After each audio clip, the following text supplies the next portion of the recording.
नमस्कार, Dane news देख रहे हैं आप और आपके साथ मैं हूं प्रतिज्ञा कश्यप। खबरों की शुरुआत से पहले एक नजर डालते हैं आज की सुर्खियों पर।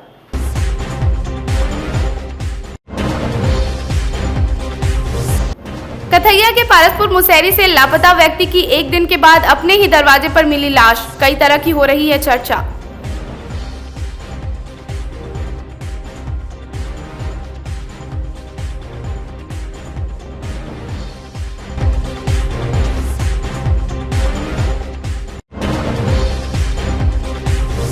मोतीझील के व्यवसायी अभिषेक अग्रवाल हत्याकांड के मुख्य आरोपी राजेश महतो गिरफ्तार, अपने आप को बताया बेकसूर।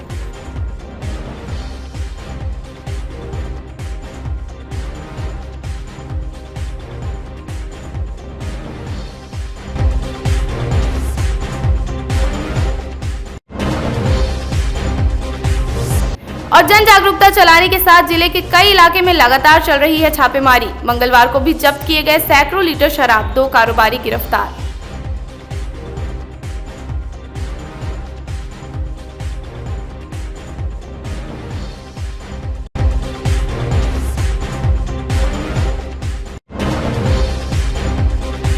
ये थी आज की सुर्खियां, अब खबरें विस्तार से।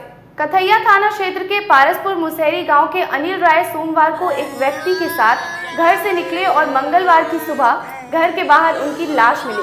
इसके बाद से परिवार में कोहराम मचा हुआ है। अनिल राय पटना के बिहटा में काम करता था।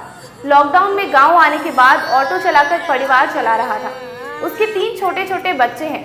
पत्नी प्रभावती देवी का रो रो कर बुरा हाल है। पत्नी ने बताया कि सोमवार को एक व्यक्ति घर आया, उसी के साथ बाइक से अनिल राय निकले।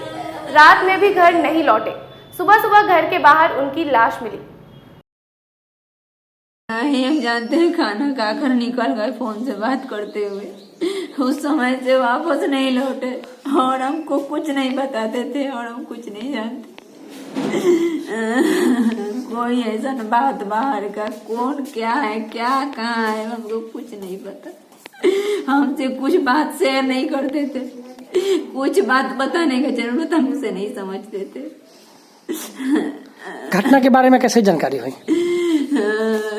हमारे ससुर जी दर्जा को पीट रहे थे तो हम सोचे कि उनको अगर कुछ बाथरूम जाना होगा, इसलिए हम दर्जा खोलने के लिए गए तो देखे कि दूरा पर लाश पड़ा था। मुजफ्फरपुर के चर्चित व्यवसायी अभिषेक अग्रवाल हत्याकांड में पुलिस को एक और सफलता हाथ लगी है। जैसा कि दर्शकों को मालूम है कि करीब 2 माह पहले मोतीझील के बीबी कॉलेजिएट गली में अपराधियों ने अभिषेक को गोली मारकर उसकी हत्या कर दी थी। घटना को लेकर शहर में कई दिनों तक बवाल मचा। इस मामले में कई लोगों की गिरफ्तारी पहले हो चुकी है और अब मंगलवार को सिकंदरपुर से घटना में मुख्य भूमिका निभाने वाले राजेश महतो को गिरफ्तार कर लिया गया। सिटी एसपी राजेश कुमार ने बताया कि यह पहले भी कई बार जेल जा चुका है।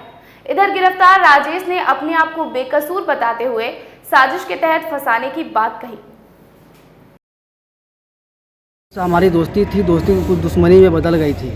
इस एवज में जैसे लालू ने हमारा नाम लिया था। अच्छा, लेकिन आरोप तो ये लगाया जा रहा है कि आप ही शूटर बुलवाए थे, दोनों शूटर? जी नहीं, सब साथी उसी सब उसी का था। आप क्या करते हैं? जी मैं राजमिस्त्री का काम करते हैं। आपकी गिरफ्तारी कहाँ से हुई है? ताजपुर से। ताजपुर से? जी। अच्छा, तो इस घटना में आप शामिल नहीं हैं? जी नहीं। ये घटना हत्या लूट के प्रयास में, लूट के क्रम में हत्या की यह घटना थी। अभिषेक अग्रवाल एक मोबाइल व्यवसायी थे जिन्हें पैसा लूटने के क्रम में अपराधियों ने गोली मारकर हत्या कर दी थी। इसमें जो षड्यंत्रकारी की भूमिका में थे और जो भी संलिप्त थे पहले भी इसमें गिरफ्तार होकर के जेल 4-5 जा चुके हैं। एक प्रमुख अभियुक्त इसका राजेश महतो काफ़ी दिनों से फरार चल रहा था। इसी ने गोली मारने वाले शूटर को हायर किया था। घटना का अंजाम दिलवाया गया था इसी के द्वारा और मुख्य रूप से घटना स्थल के इर्द गिर्द भी रह करके इसने घटना का अंजाम दिलवाया था। इसकी गिरफ्तारी हम लोगों द्वारा की गई है, जिससे हम लोग जेल भेज रहे हैं। इसके पास से कोई बरामद हुई? कहाँ से गिरफ्तारी हुई इसकी? ये पूर्व में भी 1-2 बार जेल जा चुका है। स्मैक वगैरह का भी कारोबार में लिप्त रहा है पहले, जिसमें जेल गया है। कल भी स्मैक के साथ ही पकड़ा गया है। अच्छी खासा मात्रा में इसके पास से स्मैक की बरामदगी हुई है। इस संबंध में भी केस दर्ज किया गया है और आज उसी केस में हम लोग जेल भेज रहे हैं, फिर उसको हत्या केस में हम लोग रिमांड कर लेंगे। 22 फरवरी को चांदनी चौक के पास दुर्घटना में गंभीर रूप से जख्मी छात्रा चंचल कुमारी की मंगलवार की सुबह मौत हो गई। अपने भाई के साथ मैट्रिक की परीक्षा देने जा रही थी। इसी दौरान दूसरी बाइक सवार ने धक्का मार दिया और फरार हो गया। दोनों भाई बहन घायल हो गए। मंगलवार को चंचल कुमारी का शव पहुंचते पताही रूप गांव में सन्नाटा पसर गया। ग्रामीणों ने लाश रखे एम्बुलेंस को बीच सड़क पर लगाकर फरदो पुल के पास रेवा रोड को जाम कर दिया। परिवार वाले मुआवजे की मांग पर अड़े रहे। वहीं सदर पुलिस प्रदर्शनकारियों को समझाती रही। सड़क जाम से रेवा रोड में गाड़ियों की लंबी लाइन लग गई। पिता मंटुन राय ने कहा कि इलाज के अभाव में बेटी की जान चली गई। बच्ची हमको जमा साइकिल से जमा जा रहा था, मोटरसाइकिल उसको जमा धक्का मार के भाग गया। बच्ची में गिर गया। बच्ची को घिसिया पूरा रोड पर ऊपर हो गया। टाने पर चक्कर। कब की घटना है? कै तारीख हुआ हो? डेट की कल लेते। आज क्या किए हैं आप लोग? आज बॉडी आई मिला, आज यहाँ मिला है। कल वहाँ गए भर्ती हुआ मेडिकल, आज वहाँ मिला है। साइकिल से जात रहे, मोटरसाइकिल वाला ठोकर मार देलक। उठा पठा के लोग मेडिकल में भर्ती कर खत्म हो गए। आई लाश दिल गए। मामला ये है कि 22 फरवरी को इस बच्ची का एग्ज़ाम चल रहा था, तो ये अपने बगल के भाई के साथ साइकिल से जा रहे थे बीबी अपने सेंटर पे बीबीगंज के तरफ से। तो बीबीगंज चौराहे पे जो है वहाँ कटिंग पे एक मोटरसाइकिल वाला आया। इसको वो अपने उधर से आया, बहुत तेज़ गति से इसको मारा। ये गिरी और ये रेलिंग पर भी फेंका गई और गाड़ी इसके ऊपर से चलते हुए चली गई। उसके बाद हम लोग इसको आनंद फानंद में भर्ती कराए भवानी में। वहाँ थोड़ा मोड़ा इलाज हुआ, इसके सेंटर पर ले गया गया। सेंटर पर जाने के बाद वहाँ एग्ज़ाम भी नहीं दे पाई। फिर हम लोग घर लेकर आ गए। घर लेकर आए तो उसके बाद इसका स्थिति थोड़ा नाजुक हुआ। बोली कि पैर दर्द कर रहा है। हम लोग को लगा कि हड्डी का मामला है, हड्डी टूटा उटा है। उसके बाद ब्रजेश कुमार के यहाँ भर्ती करवाए हम लोग। वहाँ 2-3 दिन इलाज चलने के बाद क्रम में फिर वहाँ से आई, घर पे आ गई। फिर घर पे आने के बाद ही बोली कि पेट दर्द कर रहा है मेरा बहुत ज़ोर से, जो गैस बन रहा है, लेटरिन बाथरूम नहीं हो रहा है। उसके बाद इसको फिर पुनः इसको माँ जानकी में भर्ती कराया गया। वहाँ जाने के बाद इसको 2 दिन 27 को भर्ती करवाया है। 2 दिन वो इलाजरत रही है। उसके बाद वहाँ से रेफर कर दिया गया इसको मेडिकल में जाने के बाद इसकी मृत्यु हो गई है। इसके साथ एक और लड़का जो इसके थे भाई, बगल के भाई रंजन, उसका भी इलाज चल रहा था पटना में। वो भी सीरियस हो गया। 22 तारीख को शाम में यहाँ छोटा मोटा इलाज कराने के बाद उसको पटना भर्ती कराया गया और वहाँ से उसको भी 27 तारीख को लाया गया है यहाँ पर। तो वो अभी वर्तमान में ठीक है, दवा सुई चल रही है उसको। आज क्या किए हैं? आज सुबह से ही हम लोग BDO CO से हमेशा फ़ोन से बात होती रही इसके मुआवजे के बारे में, लेकिन उनके द्वारा बराबर आश्वासन दिया जा रहा है कि अब चेक बन के जा रहा है, अब जा रहा है। लोग आतुर होकर हम लोग मेडिकल से आने के बाद जब उनके तरफ से कोई कार्रवाई नहीं हुई तो हम लोग रोड जाम किए हैं इसके मुआवजा के मांग के लिए। जो सरकारी मिलता है 4 लाख रुपया वो और 20,000 जो BDO जी की तरफ से मिलता है 100, इनको मुआवजा मिल जाए इस गरीब आदमी को, ताकि इनका कुछ आगे का काम हो। पिछले दिनों कटरा और उसके बाद मनियारी इलाके में जहरीली शराब से हुई लोगों की मौत के बाद से पुलिस के साथ उत्पाद विभाग भी काफी सक्रिय है। शहर से लेकर गांव तक में लगातार छापेमारी चल रही है। मंगलवार को गोला रोड में छापेमारी कर उत्पाद विभाग की टीम ने काफी मात्रा में शराब जब्त कर लिया। इस दौरान कारोबारी भागने में सफल रहे। इधर पुलिस ने सकरा क्षेत्र में छापेमारी कर 68 लीटर शराब के साथ 2 कारोबारी को दबोच लिया। वहीं जनप्रतिनिधियों के सहयोग से पुलिस जन जागरूकता अभियान भी चलाने जा रही है। सिटी एसपी राजेश कुमार ने कहा कि जिन क्षेत्रों में शराब का कारोबार चल रहा है उन क्षेत्रों में लगातार कार्रवाई की जा रही है। मनियारी के थानेदार योगेंद्र कुमार को सस्पेंड भी कर दिया गया है। कल शहर के विभिन्न क्षेत्रों में, विभिन्न थाना क्षेत्रों में कार्रवाई की गई, जिसमें सकरा क्षेत्र में महसी चौक के पास एक अभियुक्त है, एक व्यक्ति जिसका नाम राकेश उर्फ गुड्डू है, उसकी 2 गाड़ियों में शराब पाई गई जिसके आधार पर उसकी दोनों गाड़ियों को जब्त किया गया। उसकी एक छोटी सी गुमटी नुमा दुकान है, वहाँ से भी शराब बरामद हुई, तो उसे भी जब्त किया गया। और दोनों व्यक्ति गुड्डू और उसकी पत्नी दोनों को गिरफ्तार कर उत्पाद थाने लाया गया। ये छापामारी सकरा थाना के सहयोग से की गई। इसके अलावा कल मोतीपुर क्षेत्र के लंगड़ी देवी चौक के पास छापेमारी कर 20 लीटर चुलाई शराब जब्त किया गया और फरार अभियोग दर्ज किया गया। वहीं दूसरे क्षेत्र में कार्रवाई की गई। सदर थाना क्षेत्र के पताही में छापामारी की गई। वहां से लगभग 9 लीटर विदेशी शराब जब्त किया गया। और इसके अलावा कल रात्रि शहर के गोला रोड पे, शहर का मध्य भाग है, वहाँ पर एक आटा और मैदा का थोक विक्रेता है, उसके दुकान पर गुप्त सूचना के आधार पर छापेमारी की गई। समय लगभग रात्रि के 8 बजे का रहा। तो जो गद्दी है उसके पीछे एक परमानेंट रैक बना हुआ था कंक्रीट का, उसमें बहुत ही सलीके से छिपाकर विभिन्न ब्रांडों का विदेशी शराब रखा गया था, जिसे खोजकर जब्त किया गया। और अभियुक्त मौके से फरार मिला। हो सकता है आहट छापेमारी दल की आने की आहट मिल गई हो। तो सभी सामग्री को जब्त किया गया और दुकान को रात्रि के समय सीलबंद किया गया और उसकी गिरफ्तारी के लिए लगातार प्रयास जारी है। कार्रवाई की चिन्हित की गई है नगर मामले में?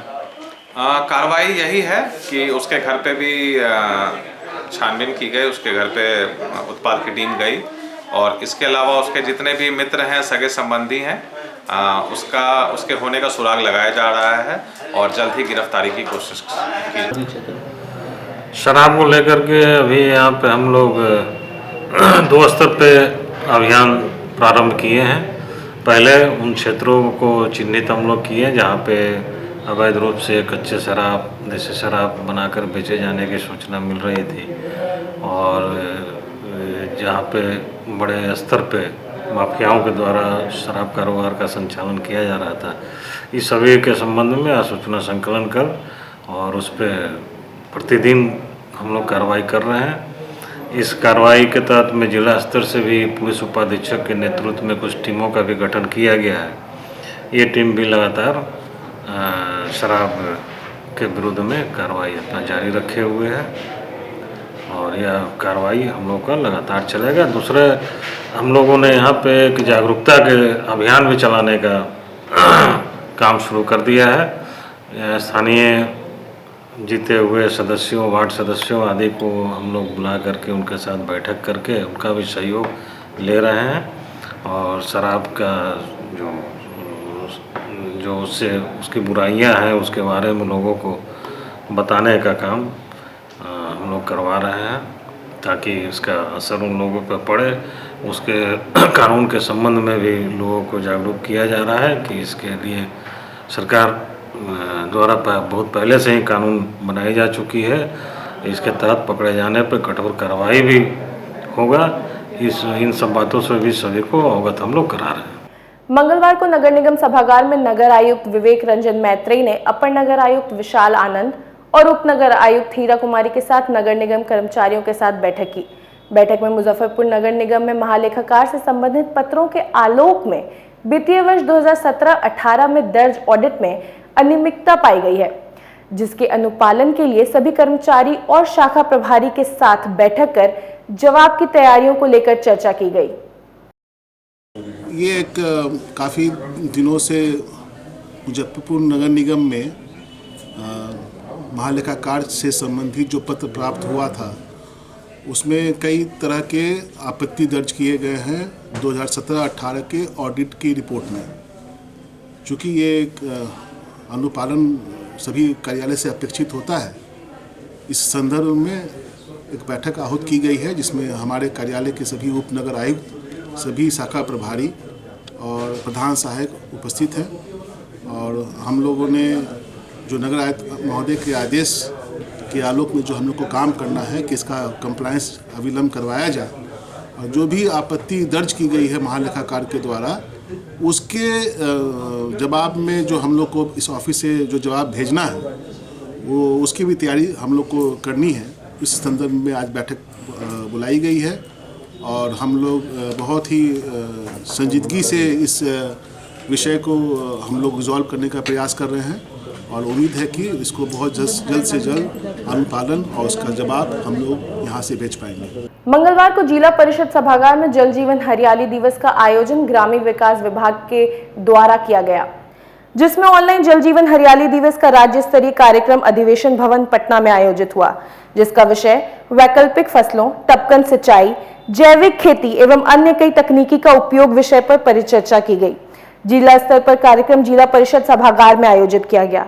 इस संबंध में मुजफ्फरपुर जिला अधिकारी के द्वारा सभी विभागों के अधिकारी एवं कर्मियों को निर्देशित किया गया। दोनों अनुमंडल स्तर के सभी पदाधिकारी एवं कर्मियों ने जिला मुख्यालय में आयोजित कार्यक्रम में भाग लिया। जल जीवन हरियाली एक बहुत बड़ी परिकल्पना है और एक एक व्यक्ति से जुड़ा हुआ है। जल है और हरियाली है तभी जीवन है, और इसको लेके प्रत्येक महीने के प्रथम मंगलवार को जल जीवन हरियाली दिवस मनाया जाता है। उसके अवसर पर आज आयोजित कार्यशाला का मुख्य विषय था ड्रिप इरिगेशन और स्प्रिंकलर इरिगेशन का प्रयोग, जिसके माध्यम से सिंचाई के दौरान हम पानी को किस तरह से बचा सकते हैं और ज़्यादा फसल कैसे ले सकते हैं। इसको कार्यशाला आज चलाई जा रही है और इसके अंतर्गत काफ़ी बड़ी संख्या में लोग आए हैं जिनको इसके बारे में पूरी जानकारी दी जा रही है। और हर एक स्तर पे हम लोग प्रयास कर रहे हैं कि जल का संरक्षण किया जाए, हरियाली का आवरण बढ़ाया जाए, ताकि जो आने वाली पीढ़ियाँ, आने वाला समय है उसको बेहतर वातावरण, बेहतर प्रकृति हम लोग देकर जाएं। तो इसके लिए लगातार अभियान भी चलाए जा रहे हैं। तालाब, पोखर का संरक्षण किया जा रहा है और पानी को जो वाटर लेवल है उसको भी रिचार्ज करने की व्यवस्था की जा रही है। तालाब, पोखर, आहर, पाइन, इन सब का पुनरुद्धार किया जा रहा है। तो ये लगातार चलता रहेगा और हम लोग आश्वस्त हैं कि इस जिले में जल जीवन हरियाली अभियान को एक नई दिशा और नई गति प्रदान की जाएगी। सर, जो टपकन सिंचाई की चर्चा आपने की है उसमें ज़्यादातर देखा जा रहा है स्प्रिंकलर, इसकी खेती से बहुत कम में देखा जाता है। तो हाँ, देखिए एक नई तकनीक है स्प्रिंकलर या ड्रिप इरिगेशन, जो कि इसको शुरुआत कराई जा रही है। निश्चित रूप से अभी काफ़ी कम संख्या में इसको प्रयोग किया गया है, लेकिन इसके जो फ़ायदे हैं काफ़ी बेहतर फ़ायदे हैं। कम पानी का प्रयोग होना है और ज़्यादा से ज़्यादा फसल का उत्पादन होना है। तो लोगों को इसके लिए जागरूक किया जा रहा है और निश्चित रूप से हम लोग आश्वस्त हैं कि आने वाले दिनों में इसकी संख्या काफ़ी बढ़ेगी, इसका उपयोग काफ़ी बढ़ेगा और बेहतर सिंचाई के माध्यम से ज़्यादा फसल ले पाएंगे। मंगलवार को बिहार विद्युत विनियामक आयोग के सदस्य SC चौरसिया और R के चौधरी द्वारा विद्युत बिक्री दर के निर्धारण को लेकर समरनालय सभागार में जन सुनवाई की गई। इस जन सुनवाई में NBPDCL के अधिकारी, chamber of commerce, consumer association, लघु उद्योग भारती, बेला उद्यमी संघ के सदस्यों ने अपनी समस्याओं को आयोग के समक्ष रखा। ज्यादातर मामले कम वोल्टेज, बढ़ती बिजली दर, समस्याओं को जल्द निपटारा ना होना सहित कई मामले आयोग के समक्ष रखे गए। बिलिंग का प्रॉब्लम है, पेमेंट का प्रॉब्लम है, थोड़ा सा इंफ्रास्ट्रक्चर जो मुजफ्फरपुर टाउन एरिया में है उसकी कमियां हैं। इसको हमने निर्देश दिया है। इनके जो उच्च स्तर के अधिकारी हैं उसको कंटिन्यूअस बेसिस पर इसको मॉनिटर करेंगे और विदिन 6 मंथ to 8 मंथ इन्होंने बताया है कि हम 2-3 चीज़ें जो उभर के आई है, जो कंज्यूमर ग्रीवांस का, रिकंडक्टिंग का इशूज़ है, फ्रेंचाइज रिलेटेड जो यहाँ का पुराना फ्रेंचाइज था वो टर्मिनेट कर दिया गया, वो रिलेटेड इश्यूज़ है, उसको ये टाइम बाउंड मैनर में इसको ये समस्या को निदान करने के लिए हम विश्वास दिलाया है और हमें भरोसा है कि ये करेंगे। सर, लास्ट में जो समस्या इन्होंने एक आदमी ने बताया है रिश्वत को लेकर, बिजली कटिंग, ऐसा मामला बहुत देखने को मिला है। हाल फिलहाल में SDO पर भी झड़प हो गई थी उपभोक्ता से। इस तरह की समस्याएं तो कहीं कहीं हो रहा है, तो ये लोग कोशिश कर रहे हैं। हम लोगों के नॉलेज में आता है तो हम लोग अप्रोप्रिएट एक्शन लेते हैं as per hour rules and regulations जो हैं। बट हम लोगों के लेवल पे इस तरह की समस्या नहीं आती है। अगर आएगी तो हम लोग इसके बारे में ज़रूर संज्ञान लेंगे। एक सर सबसे बड़ी समस्या ये है कि पिछले 20 साल से बिजली को पर डे 5 घंटा तार कब तक बदले? हाँ, ये समस्या वही यही टाइम बाउंड है, 6 से 8 महीना बोला ना हमने। हाँ, ये अभी ये डायरेक्टर प्रोजेक्ट्स भी यहाँ पर आए हुए हैं जो नॉर्थ बिहार के सड़क पर से बोल नहीं उतर रहे, कोई बोल नहीं निकल रहा है सर, कोई मॉनिटरिंग नहीं है सर, कोई मॉनिटरिंग सरकार से जो ठीक है उसको हम लोग देखते हैं। हमने निर्देश भी दिया है अभी, इन्होंने अभी आप लोगों के सामने वो अभी विश्वास भी दिलाया है कि हम इसमें पर्सनल इंटरेस्ट लेकर के इसको मैं समस्या नहीं, मैं मान रहा हूँ वो जनरल पब्लिक की तरफ से ये समस्या उभर करके आया है। तो ये चीज़ें देखा जाए 6-7 महीना जरा इंतज़ार किया जाए, क्योंकि बिहार में बाय एंड लार्ज बहुत अच्छा काम हुआ है। खाली मुजफ्फरपुर में इसमें इंफ्रास्ट्रक्चर कंज्यूमर के सब मामले में अच्छा काम है। खाली ये वाला जो एरिया है मुजफ्फरपुर का, ये मैं पहली बार देख रहा हूँ कि इस तरह का लोगों में कंज्यूमर में असंतुष्टि है। हाँ, आज किन किन समस्याओं को लेकर? देखिए, ये जन समस्याओं को लेके था और विद्युत का जो रेट आगे जो बढ़ोतरी की बात थी उस पर उन्होंने एक जनसभा रखी थी और आम सदस्यों से और आम नागरिकों से उन्होंने राय मांगी। और ये एक बहुत अच्छी चीज़ है और ये बहुत अच्छा पहल है, लेकिन इसमें समस्याएं बहुत हैं। बिजली विभाग की बहुत ही समस्याएं हैं और ये बड़े पैमाने पे है, जिसके कि वन विंडो की जो समस्या है उसको लागू करना बहुत ज़रूरी है। उसके लिए हम लोगों ने अपनी बात रखी है और उन्होंने उस बात को धैर्यपूर्वक सुना भी है। और यहाँ पर जो अधिकारी थे उन्होंने कहा है कि इस पर अमल होगा। जो पोल बदली हो रहा है उस पर भी समस्या थी, विपत्र में जो गड़बड़ी है उसकी भी व्यवस्था थी, और लोड संबंधी समस्या थी, बिजली की निर्बाध जो सप्लाई है उस पर भी समस्या थी। एक बहुत अच्छा पहल है और इस तरह की समस्याओं का निदान जितनी जल्दी हो अच्छा है। और इस तरह की मीटिंग हमेशा जो है, हमारा सुझाव है कि 2-3 महीने में एक बार हो तो स्वागत योग्य है। बिहार को आज एक बड़ी सौगात मिली है। बिहार में मंगलवार से इलेक्ट्रिक बसों के परिचालन की शुरुआत हो गई है। मुख्यमंत्री नीतीश कुमार ने हरी झंडी दिखाकर बस सेवा की शुरुआत की। ये सभी बसें एसी और आधुनिक सेवाओं से लैस है। इसके साथ ही बसों के अंदर इमरजेंसी गेट एवं विंडो की सुविधा है। इन बसों को चार्ज करने के लिए इमली चट्टी में चार्जिंग स्टेशन भी बनाए गए हैं। पुरानी गाड़ी की अपेक्षा इस गाड़ी में बहुत सारी सुविधाएं हैं। पैसेंजर सुरक्षा के दृष्टिकोण से भी बहुत सारे स्विच दिया गया है, जो कि पैसेंजर को चालक इंडिकेटर द्वारा सतर्क कर सकता है। और यात्रियों की सुविधा के लिए जैसे सीट का फंक्शन भी अच्छा दिया गया है। जैसे इंजन के बारे में आइए तो इंजन में भी बहुत अच्छे स्विच दिए गए हैं, जो कि अगर कोई तरह का इंजन में तकनीकी खराबी आती है तो वो सिग्नल द्वारा वो जो है मतलब दिखाया जाएगा बोर्ड पे, जो कि चालक उसको तुरंत जो है कंट्रोल करके और रोक सकते हैं। कितने कैमरे हैं बस में? 3 CCTV कैमरे लगाए गए हैं, एक सबसे पीछे है और एक पैसेंजर का पूरा लाइव दिखाया जाएगा, और एक चालक के ऊपर लगा हुआ है जो कि चालक भी क्या कर रहे हैं वो भी दिखाया जाएगा। नई तकनीक के लिए आप लोग को प्रशिक्षण दिया गया है? नई तकनीकी के लिए कंपनी वाले आए थे, कुछ मतलब प्रमुख मतलब शिक्षा जो है वो हम लोगों को दी गई है। अच्छा, आग लगने के संदर्भ में कुछ? हाँ, आग लगने के लिए भी 3 सिलेंडर दिए गए हैं, 2 पीछे और 1 चालक के पीछे, जो कि आग लगने की ऐसी कोई समस्या आती है तो वो सिलेंडर द्वारा काबू पाया जा सकता है। और क्या खास है यात्रियों के लिए इसमें? और खासियत है कि साउंडलेस गाड़ी है, बहुत अच्छी है सुविधा पैसेंजर के लिए, आम पब्लिक के लिए बहुत लाभदायक होगा। कम भाड़े में इतनी सरकार अगर सुविधा दे रही है तो बहुत अच्छी है। 12 अभी आ चुका है, कुल 25 आना है। इस महीने में बाकी बसें भी आ जाएंगी और उसका परिचालन प्रारंभ हो गया है। आगे भी सबका परिचालन प्रारंभ होगा।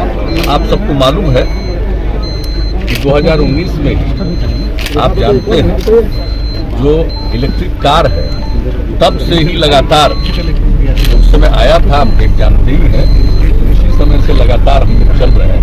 और कई माननीय मंत्री को और अधिकारियों को भी किया गया है इलेक्ट्रिक कार को, और उसी पर लोग जाते हैं।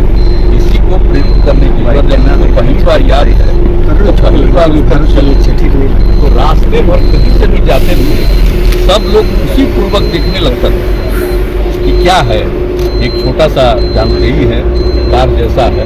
तो हम लोग तो लगातार इस्तेमाल कर ही रहे हैं, लेकिन उसके बाद अब बस का भी इस्तेमाल शुरू हो गया। ये कितनी अच्छी बात है। इससे पर्यावरण के संरक्षण के लिए ये बहुत अच्छी बात है।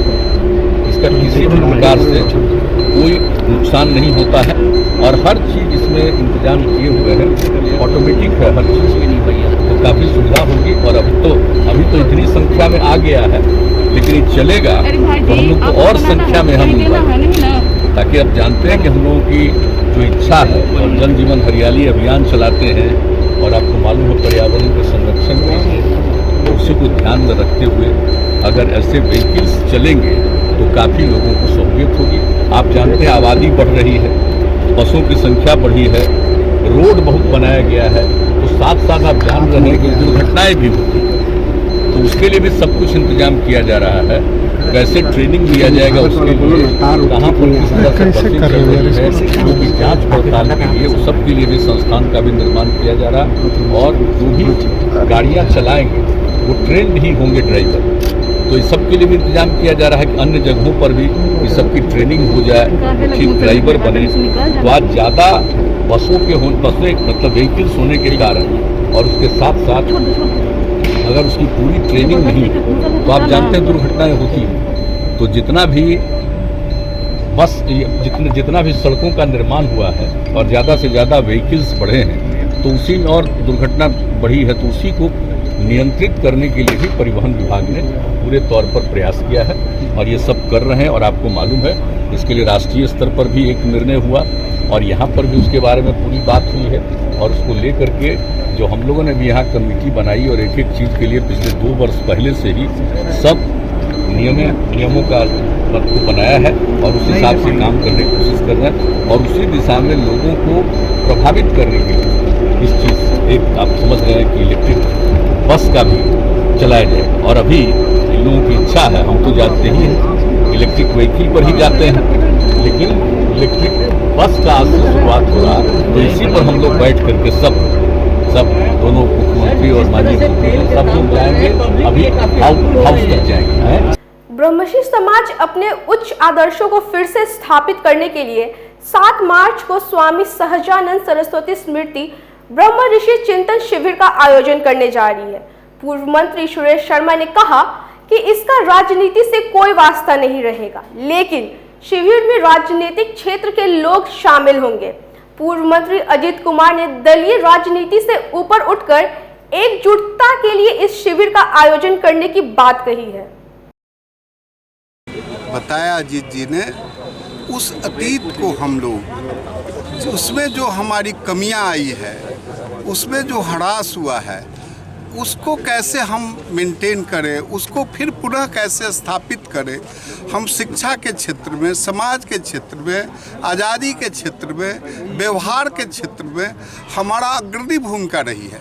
हम याद करते हैं सर गणेश दत्त को, हम याद करते हैं लंगट बाबू को, हम याद करते हैं एक से एक बैकुंठ शुक्ला जी को, जिन्होंने हर क्षेत्र में हमारा जो भूमिका रहा, देश की आज़ादी में श्री बाबू का जो व्यक्तित्व रहा, वो व्यक्तित्व हमारे अंदर अगर कोई कमी आई है तो उसको कैसे हम करेंगे, यह चिंतन का विषय है। और इसमें हम संकल्पित होकर के उन सब चीज़ों को इसके अंदर लाएंगे।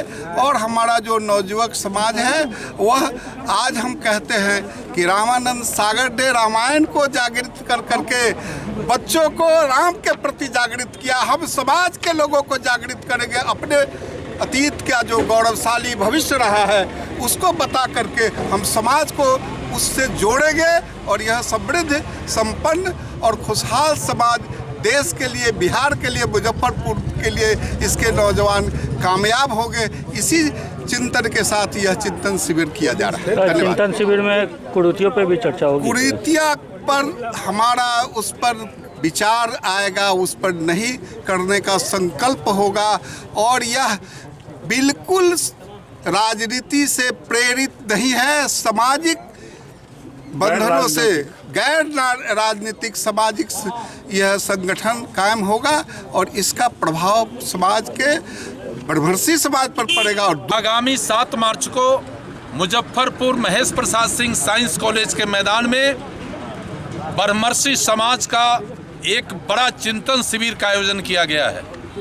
इस चिंतन शिविर में जिले के 5,000 से अधिक ब्रह्मर्षि समाज के कार्यकर्ता, चिंतक, विचारक शामिल होंगे।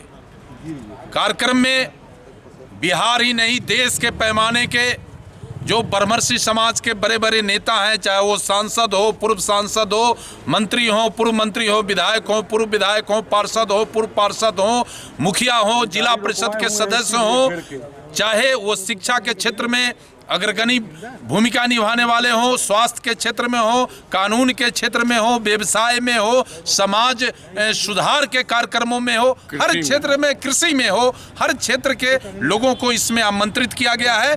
और इस कार्यक्रम को ऐतिहासिक बनाने के लिए श्री सुरेश शर्मा तत्कालीन मंत्री के नेतृत्व में ये कार्यक्रम को हम लोगों ने आगे बढ़ाया है। और ये कार्यक्रम न केवल ऐतिहासिक बल्कि स्मरणीय कार्यक्रम होगा। मंगलवार को अग्निशमन विभाग के पदाधिकारियों ने सदर अस्पताल स्थित मातृ शिशु अस्पताल में फायर सेफ्टी का ऑडिट करने पहुंचे। अग्निशमन विभाग की टीम उस समय चौंक गई जब देखा कि मोटर लगा दिया गया है और बिजली से कनेक्शन नहीं किया गया है। साथ ही अस्पताल में कई कमियां देखी गई। अग्निशमन विभाग के पदाधिकारी संतोष कुमार पांडे ने बताया कि अस्पताल प्रबंधन को 15 दिनों का समय दिया गया है, जिसमें फायर सेफ्टी से जुड़े सभी उपकरण लगाने को कहा गया है। हम लोग कल नोटिस दिए थे शिशु अस्पताल के फायर ऑडिट करने के लिए, और मैनेजर साहब के साथ हम लोग आज इस बिल्डिंग के ऑडिट किए। आज जब फायर ऑडिट करने लगे तो पंप हाउस देखे, जो फायर का बड़े बड़े उसमें जौकी पंप, इलेक्ट्रिक पंप और डीजल पंप लगे हुए रहते हैं, उसमें कनेक्शन ही नहीं था। पाइपलाइन में होज बॉक्स नहीं था, ना ब्रांच था। तो बहुत सा इसमें कमी देखे और इनको हमने अपने फायर रिपोर्ट में इनको गाइडलाइन कर दिए हैं। उसमें 15 दिन के टाइम दिए हैं मैनेजर साहब को कि जो फर्म से आप लोग काम कराए हैं उसको अविलंब बुलाकर इसको तुरंत ठीक करवाइए, क्योंकि ये अस्पताल है बच्चा का। इसमें अगर फायर से संबंधित अगर संपूर्ण व्यवस्था नहीं रहे और कोई बच्चा हादसा अग्नि से पीड़ित हो जाए तो उसका तो जवाब ये लोग से नहीं आएगा। इसलिए ये लोग को हम 15 दिन के टाइम दिए हैं कि 15 दिन के अंदर में इसका फायर का संपूर्ण व्यवस्था कीजिए। इससे पूर्व भी इस तरह की शिकायतें आई है सदर अस्पताल से ही, उस समय भी अल्टीमेटम दिया गया था सदर अस्पताल प्रशासन को, इसके बावजूद भी सजग नहीं होती दिख रही है। नहीं, हम तो अपना, मेरा जो फायर ऑफिसर का जो कर्तव्य है वो हम कर रहे हैं, और बाकी ये लोग अनुपालन करेंगे या अथवा नहीं करेंगे। अगर कोई वरीय अधिकारी अगर पूछते हैं तो ये लोग जवाब देंगे। इसी के साथ आज की खबरों का सिलसिला यहीं पर होता है समाप्त। कल फिर मिलेंगे कुछ नई खबरों के साथ। तब तक के लिए डे न्यूज़ परिवार को दीजिए इजाजत। नमस्कार।